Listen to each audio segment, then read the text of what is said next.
Jesus.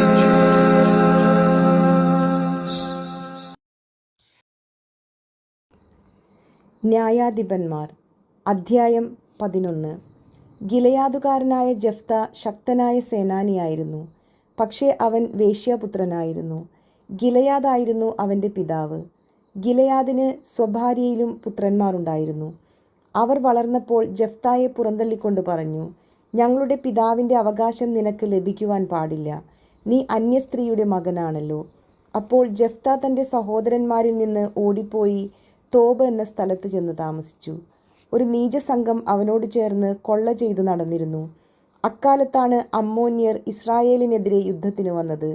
അപ്പോൾ ഗിലെയാദിലെ ശ്രേഷ്ഠന്മാർ ജെഫ്തായെ Tob ദേശത്ത് നിന്ന് കൂട്ടിക്കൊണ്ടുവരാൻ പോയി.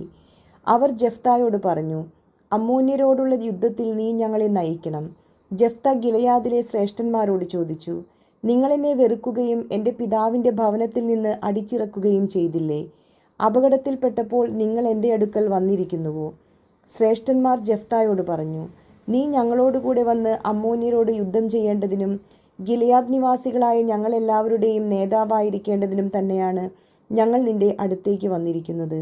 ജെഫ്ത അവരോട് പറഞ്ഞു, അമ്മോന്യരോട് പോരാടാൻ നിങ്ങൾ എന്നെ കൊണ്ടുപോവുകയും കർത്താവ് അവരെ എനിക്ക് ഏൽപ്പിച്ചു തരികയും ചെയ്താൽ ഞാൻ നിങ്ങളുടെ നേതാവാകും. ശ്രേഷ്ഠന്മാർ പ്രതിവചിച്ചു, കർത്താവ് നമുക്ക് സാക്ഷിയായിരിക്കട്ടെ, നീ പറയുന്നത് പോലെ ഞങ്ങൾ ചെയ്യും, തീർച്ച. അവൻ ഗിലെയാദിലെ ശ്രേഷ്ഠന്മാരോടുകൂടെ പോയി. ജനം അവനെ നേതാവായി സ്വീകരിച്ചു. മിസ്പായിൽ കർത്താവിൻ്റെ മുൻപിൽ വെച്ച് ജെഫ്ത ജനങ്ങളോട് സംസാരിച്ചു. ജെഫ്ത ദൂതന്മാരെ അയച്ച് അമ്മോന്യ രാജാവിനോട് ചോദിച്ചു, എൻ്റെ ദേശത്തോട് യുദ്ധം ചെയ്യാൻ നിനക്കെന്നോട് എന്താണ് വിരോധം?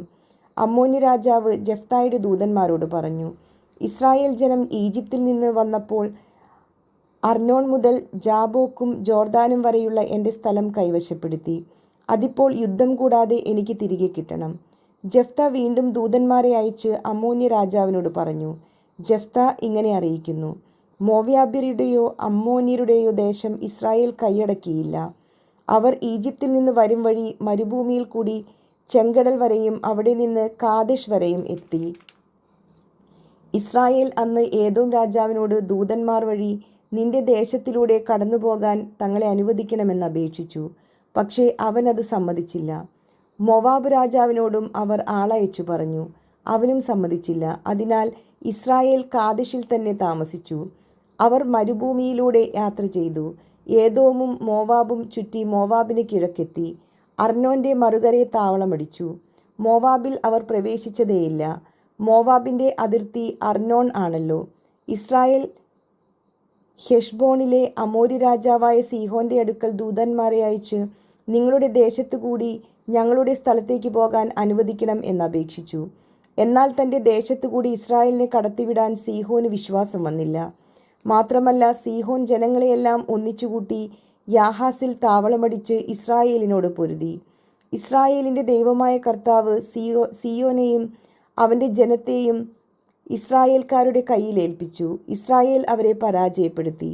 ആ സ്ഥലത്ത് താമസിച്ചിരുന്ന അമ്മോര്യരുടെ ദേശം അവർ പിടിച്ചെടുത്തു. അർനോൺ മുതൽ ജാബോക്ക് വരെയും മരുഭൂമി മുതൽ ജോർദാൻ വരെയുമുള്ള അമ്മോര്യരുടെ ദേശം മുഴുവൻ കൈവശപ്പെടുത്തി.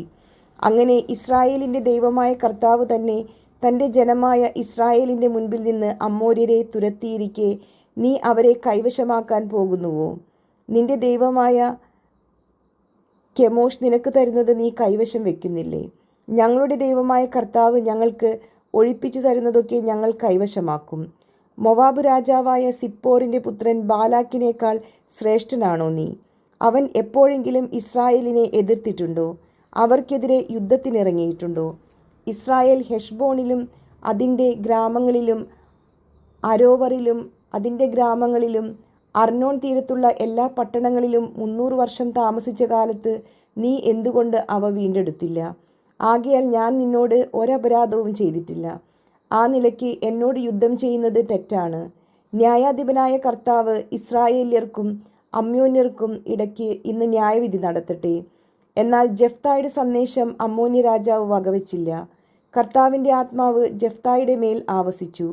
അവൻ ഗിലെയാദ്, മനാസെ എന്നിവിടങ്ങളിൽ കൂടി ഗിലെയാദിലെ മിസ്പായിലേക്ക് കടന്ന് അമ്മോന്യരുടെ ദേശത്തേക്ക് പോയി. ജെഫ്ത കർത്താവിനൊരു നേർച്ച നേർന്നു. അങ്ങ് അമ്മോന്യരെ എൻ്റെ കയ്യിൽ ഏൽപ്പിക്കുമെങ്കിൽ ഞാൻ അവരെ തോൽപ്പിച്ച് ജേതാവായി തിരികെ ചെല്ലുമ്പോൾ എന്നെ എതിരേൽക്കാൻ പടിവാതിൽക്കലേക്ക് ആദ്യം വരുന്നത് ആരായിരുന്നാലും അവൻ കർത്താവിൻ്റേതായിരിക്കും. ഞാൻ അവനെ ദഹനബലിയായി അവിടത്തേക്ക് സമർപ്പിക്കും.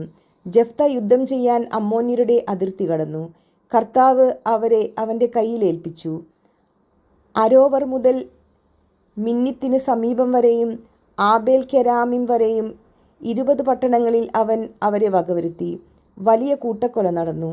അമ്മോന്യർ ഇസ്രായേലിന് കീഴടങ്ങി. ജെഫ്ത മിസ്പായിലുള്ള തൻ്റെ വീട്ടിലേക്ക് വന്നു. അതാ അവൻ്റെ മകൾ തപ്പുകൊട്ടി നൃത്തം വെച്ച് അവനെ എതിരേൽക്കാൻ വരുന്നു. അവൾ അവൻ്റെ ഏക സന്താനമായിരുന്നു. വേറെ മകനോ മകളോ അവനില്ലായിരുന്നു. അവളെ കണ്ടപ്പോൾ അവൻ വസ്ത്രം കീറിക്കൊണ്ട് പറഞ്ഞു, അയ്യോ മകളെ, നീ എന്നെ ദുഃഖത്തിലാഴ്ത്തിയല്ലോ. നീ എന്നെ വല്ലാത്ത വിഷമത്തിലാക്കിയിരിക്കുന്നു. ഞാൻ കർത്താവിന് വാക്കുകൊടുത്തുപോയി. നേർച്ചയിൽ നിന്ന് പിന്മാറാൻ എനിക്ക് സാധിക്കുകയില്ല. അവൾ പറഞ്ഞു, പിതാവേ, അങ്ങ് കർത്താവിന് വാക്കുകൊടുത്തെങ്കിൽ അതനുസരിച്ച് എന്നോട് ചെയ്തു കൊള്ളുക. കർത്താവ് ശത്രുക്കളായ അമ്മോന്യരോട് പ്രതികാരം ചെയ്തല്ലോ. അവൾ തുടർന്നു, ഒരു കാര്യം എനിക്ക് ചെയ്തു തരണം.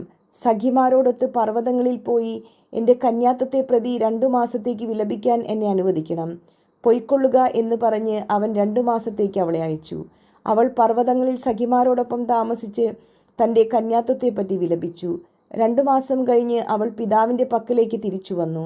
അവൻ നേർന്നിരുന്നതുപോലെ അവളോട് ചെയ്തു. അവൾ ഒരിക്കലും പുരുഷനെ അറിഞ്ഞിരുന്നില്ല. ഗിലെയാദുകാരനായ ജെഫ്തായുടെ പുത്രിയോർത്ത് ഇസ്രായേൽ പുത്രിമാർ വർഷം തോറും 4 ദിവസം കരയാൻ പോകുക പതിവായിത്തീർന്നു.